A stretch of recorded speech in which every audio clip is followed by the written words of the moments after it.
The Old Testament. Part 9. Jacob. Rebekah knew that Esau had no share in the divine mystery. Esau was dull, rough, and slothful. Jacob was very active and shrewd, more like his mother. Isaac, however, was more partial to Esau as his firstborn. Esau was often away from home hunting. Rebekah often pondered how she could procure the birthright, the blessing, for Jacob, and she taught him how to go about buying it.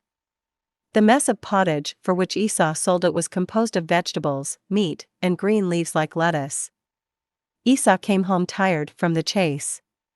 Jacob coaxed him and received the surrender of the birthright. Isaac was at this time very old and blind. He feared he would soon die, and consequently he was anxious to give his blessing over to Esau. Rebekah, who knew that Jacob should and must have it, could not persuade Isaac to give it to him. She was on that account very much afflicted, and went around quite anxious. When she found that Isaac would no longer be withheld from imparting the blessing, and that he called to him Esau who was in the neighborhood, she laid her plans. She told Jacob to hide when his brother came in that he might not be seen. Isaac ordered Esau to go bring him something of his hunting. Then Rebekah sent Jacob to get a kid from the flock, and hardly was Esau gone when the dish for Isaac was prepared. Esau's best clothes, which Rebekah now put upon Jacob, consisted of a jacket very like Jacob's own, only stiffer and embroidered on the breast in colors. Esau's arms and breast were covered with thick, black hair like wool, his skin being like the skin of an animal. Therefore Rebekah wrapped a part of the kid's skin around Jacob's arms and put a piece upon his breast where the jacket lay open. This jacket differed from the one usually worn only by the amount of work upon it. It was slit at the sides, and passed over the head by a hole which was bound with soft, brownish leather. The side slits were fastened together with leather strings, and when a girdle was worn over it, the fullness around the breast served as a pocket. No garment was worn under this jacket, which was sleeveless and left the breast bare. The headgear and apron worn with the jacket were brownish or gray. I saw Isaac feeling Jacob's breast and hands where Esau was full of hair. I saw that he wavered a little, he was troubled and doubting. But then came the thought that, notwithstanding his doubts, it was certainly Esau and that God willed him to have the blessing. And so he made over to Jacob that blessing which he had received from Abraham, and Abraham from the angel. He had, with Rebekah's assistance, previously prepared something mystical which was connected with it, viz., a drink in a cup. The other children of the patriarchs knew naught of it. Only the one that received the blessing knew of the mystery which, however, still remained to him, as to us the Blessed Sacrament, a mystery. The cup was rather flat on one side. It was transparent and shone like mother of pearl. It was filled with something red, something like blood, and I felt that it was Isaac's blood. Rebekah had helped to prepare it. When Isaac blessed Jacob, they were alone. Jacob bared his breast and stood before his father. Isaac drew the hand with which he gave the blessing from Jacob's forehead straight down to the abdomen, from the right shoulder to the same point, and the same from the left shoulder. Then he laid his right hand on Jacob's head and his left upon the pit of his stomach, and Jacob drank the contents of the little cup. And now it seemed as if Isaac delivered to him all things, all power, all strength, while with both hands he took, as it were, something out of his own person and placed it in that of Jacob. I felt that this something was his own strength, that it was the blessing. All this time Isaac was praying aloud. While giving over the blessing, Isaac sat erect on his couch, he became animated, and rays of light streamed from him. When Isaac drew his hand down in giving the blessing, Jacob held both of his open and half-raised, as the priest does at but when the father merely prayed, Jacob kept them crossed on his breast. When Isaac delivered the blessing to Jacob, the latter received it and crossed his hands under his breast like one who is holding something. At the close of the ceremony, Isaac laid his hands upon Jacob's head and upon the region of the stomach, and then Jacob received the cup out of which he had drunk. When the imparting of the blessing had been accomplished, I saw Isaac swooning, either from exertion or from having actually given over and parted with his strength. But Jacob was radiant, quickened, full of life and strength. And now came Esau from the hunt. When Isaac discovered that the blessing had been transferred to the wrong one, he had no regret, he recognized it to be God's will. But Esau was mad with rage, he tore his hair. Still, in his fury, there seemed to be more envy of Jacob than grief for the lost blessing. Both Esau and Jacob were full-grown men, over 40 years old at the time of the transfer of the blessing. Esau already had 2 wives who were not much liked by his parents. When Rebekah saw Esau's rage, she sent Jacob away secretly to her brother Laban. I saw his departure.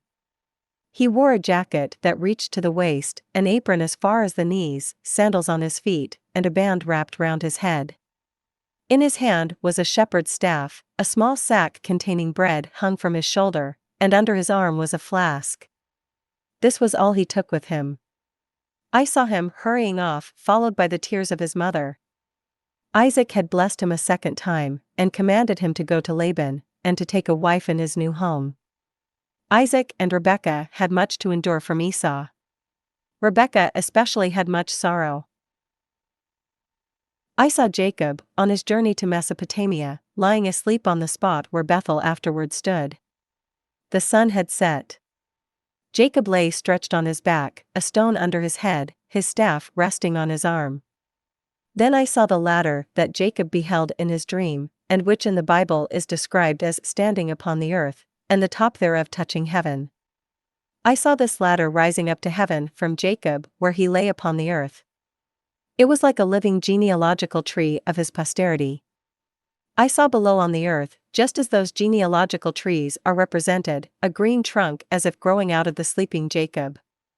It divided into 3 branches, which arose in the form of a triangular pyramid whose apex reached the heavens. The 3 branches were connected by other smaller ones that formed a 3-sided pyramidal ladder. I saw this ladder, surrounded by numerous apparitions. I saw on it Jacob's descendants, one above another, they formed the ancestry of Jesus according to the flesh. They often crossed over from side to side, stepping past and even before one another. Some stood back and others from the opposite side stepped before them, according as the germ of the sacred humanity was clouded by sin and then again purified by continence until at last the pure flower, the Holy Virgin in whom God willed to become man, appeared on the highest point of the ladder touching the heavens. I saw heaven open above her and disclose the splendor of God. God spoke thence to Jacob. I saw Jacob awake the next morning. First, he built a round foundation of stone on which he laid a flat stone, then he raised upon this the stone which he had placed under his head the preceding night. Lastly he made a fire and offered something in sacrifice, he also poured something into the fire on the stone. He knelt while praying, and I think he kindled the fire as the 3 kings did, that is, by friction. I saw Jacob in many other places also, at Bethel for instance, as he journeyed to Laban, staff in hand. I saw him at Anon where he had been before and where he repaired a cistern which later on became John's fountain of baptism. I saw him even at that early period, praying at the spot Mahanaim. He begged Almighty God to protect him and also to keep his clothes from becoming shabby lest, on his arrival in Mesopotamia, his uncle Laban on account of his miserable appearance might not acknowledge him. Then he beheld 2 troops of angels hovering on either side of him like 2 armies. This was shown him as a sign of God's protection over him, and of the power which should be given unto him. The fulfillment of this vision, he saw on his return journey. Then I saw him going further eastward, along the south side of the river Jabbok, and passing a night on the spot where he afterward wrestled with the angel. Here too, he had a vision. On Jacob's return from Mesopotamia, his encampment lay east of the encampment of the subsequent Jabesh-Gilead. I saw Laban, his father-in-law, following him in pursuit of his lost idols. He overtook him, and words ran high between them on the score of the idols, for Jacob did not know that Rachel had secretly brought them with her. When Rachel saw that her father, who had been searching the whole encampment for his lost treasures, would soon reach her tent. She took the stolen idols and hid them under a heap of fodder not far from her own tent. The idols were metal dolls, about 2.5 arms long in swaddling clothes. The heaps of fodder were on a slope of the valley south of the Jabbok, and were for the use of the camels. Rachel muffled herself up and sat down on one of them, as if she were sick and had retired for a while. Many other women sat like her on the other heaps. On a similar, though somewhat larger straw heap, I have seen the lepers job sitting. That on which Rachel sat was of the size of a full harvest wagon. They brought quantities of fodder with them on the camels, and on the way often laid in fresh supplies of it. These idols had long been a subject of scandal to Rachel, and she carried them off merely to disengage her father from them. Jacob had sent messengers to Esau, of whom he was in dread. They returned with the news that Esau was at hand with 400 men. Then Jacob divided his whole train into 2 bands. His best flocks he divided into several and sent them on to Esau. He led his followers to Mahanaim, where he had for the second time the vision which he had seen on his setting out, viz., the vision of the angelic armies. He said, "With my staff did I set out, but I am now richer by 2 armies." He now understood the signification of that first vision. When his whole train had crossed the Jabbok, Jacob sent his wives and children over by night, and remained alone. Then he ordered his tent to be erected on the spot where, on his journey from Palestine, he had seen the face of God. He wanted to pray there by night. He ordered his tent to be closed on all sides, and bade his servants retire to some distance. Then I saw him crying with his whole heart to God. He laid all things before him, especially his great anxiety with regard to Esau. The tent was open above, that he might better send forth his sighs to heaven. Then I saw him wrestling with the angel. It took place in a vision. Jacob arose and prayed. Then there descended from above a light in which was a great luminous figure, which began to wrestle with Jacob, as if wanting to push him out of the tent. They wrestled here and there, up and down, in all directions through the tent. The apparition acted as if wanting to draw Jacob toward all the cardinal points, but Jacob always faced about to the center of the tent. This struggle prefigured the fact that Israel, though pressed on all sides, should not be forced from Palestine. But when Jacob once again faced to the middle of the tent, the angel grasped him by the hip. I saw this took place when Jacob, who was wrestling in vision, wanted to cast himself upon his couch, or sink back upon it. When the angel touched Jacob's hip and at the same time did what he wanted to do, he said to the latter who was holding him fast, "Let me go, for the dawn is breaking." Then Jacob ceased struggling and awoke from his vision. Seeing the angel of God still standing before him, he cried, "No, I will not let thee go until thou bless me." He felt the need of God's blessing, for he knew that strength had departed from him and that Esau was at hand. Then spoke the angel, "How art thou called?" This belonged to the blessing. Abram also at his blessing was named Abraham. He answered, "Jacob." Then said the angel, "Thou shalt be called Israel, for thou hast wrestled with God and men and hast not been vanquished." Then Jacob said, "How art thou called?" And the angel answered, "Why dost thou ask me how I am called?" Which word signified, "Dost thou not know me? Hast thou not already learned who I am?" And Jacob knelt before him and received the blessing. The angel blessed him as Abraham had been blessed by God, as Abraham had imparted the blessing to Isaac, and Isaac to Jacob, viz., in 3 lines. This blessing was especially to ensure patience and perseverance. And now the angel vanished. Jacob saw that the dawn was breaking, and he named the place Phanuel. He ordered his tent to be taken down, and he crossed the Jabbok to his family.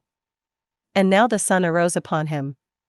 He limped on the right side, for he had there been deprived of strength. When Esau turned off, Jacob went with all his family, his servants, and his herds, to Mahanaim and took possession of the country from Sokoth to the hill Anon.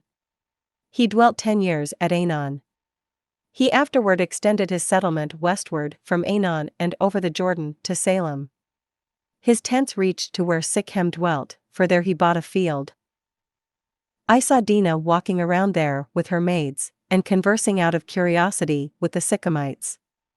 I saw Sichem caressing her, for which reason her maids went away, and he took her with him into the city. This was the cause of great sorrow to Dinah, while bloodshed and slaughter accrued from it to the Sichemites. Sichar I at that time was not yet a great city.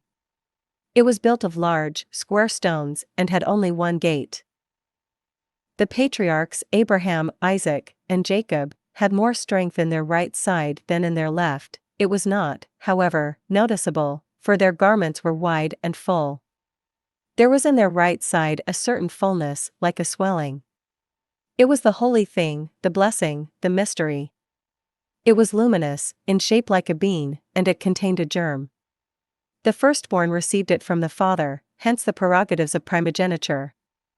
Jacob received it instead of Esau, because Rebekah knew that he was the one destined for it. In his struggle with the angel, it had been taken away from Jacob, though without producing a wound. It was like a drying up of the swelling. But after the removal of the blessing, Jacob no longer lived so securely, so immediately under God's protection. While he possessed the blessing, he was like one strengthened by a sacrament. Afterward, however, he felt himself humiliated, he was careworn, and he experienced great troubles. He was conscious of the blessings having been withdrawn from him, therefore he would not let the angel go until, by a benediction, he had strengthened him. Joseph later on, when in the prison of Pharaoh, in Egypt, received that same blessing from an angel.